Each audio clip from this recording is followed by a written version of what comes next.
Hey everyone, Smithy from Scripture Study with Smithy. Thanks for tuning in. Just out in the garden, and we've just been out driving around, and we came across a couple of one-lane bridges. I don't know if you've ever been on a one-lane bridge before, but New Zealand has quite a few of them. And I remember a few years ago, down towards the mountain, Ruapehu or Tongariro, there was this massive one-way bridge, and I was driving by myself and realized I had to. Well, a one-way bridge is quite interesting. Only one vehicle can fit across it at a time. It's only wide enough for one vehicle, right? So there's one direction that gets the right of way. The other people going the other direction usually have a stop sign or a signal to prevent them from crossing unless there's nothing coming they can go. So I had to stop at the stop sign and let some people pass, and once they'd gone through, then I could go. And that's how a one-way bridge works. It's be a bit scary. Well, I was a bit scared because, just imagine coming through there at night time, and there's people aren't watching what they're doing. There's a drunk driver or something, and you're on the bridge and they're coming the other way. I mean, you're going to have a head-on accident, or someone's going to have to reverse up and go back to the start and wait their turn. Anyway, I gave a sermon in church a few years ago, and I talked about these one-way bridges, and I mentioned my experience on the bridge and how you can, like a spiritual interpretation of this, right? So spiritual interpretation of this is that we're all heading in a direction. Some of us are going the opposite way to the rest of us, right? So there's this one way that gets right of way. Right? The other way has to stop and wait for no one to come, and then they can go. Sorry, I'm pausing this video quite a lot because there's lots of traffic and it's a bit noisy. But just imagine that you are heading in a direction, like you're trying to get to heaven, right?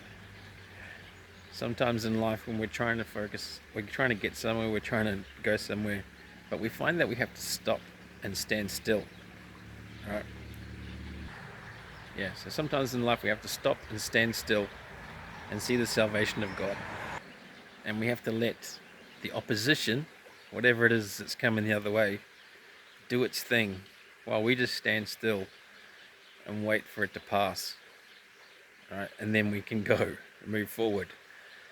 So that's kind of the analogy that I gave in my sermon that I gave a few years ago, and it's still relevant today, right? It hasn't changed. So I was reminded of this today as we drove over these one-lane bridges. You get to a point in life. Sorry, I got interrupted. Can't remember what I was talking about.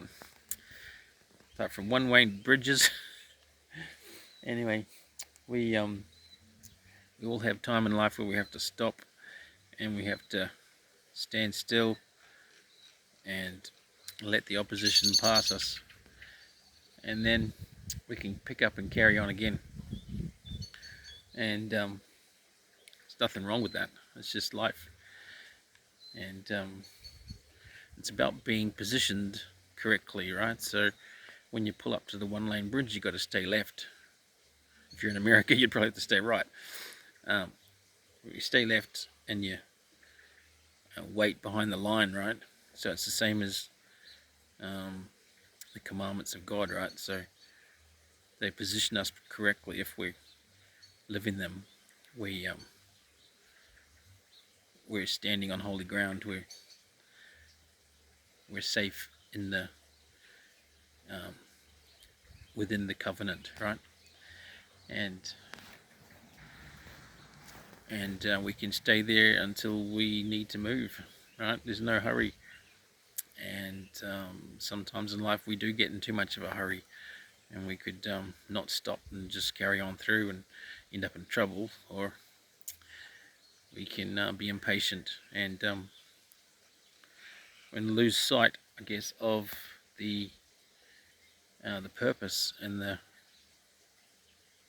purpose and the reward that's waiting for us. So it's important um, to stop and give way and let the opposition flow, let it pass, and then we can move forward with clarity and understanding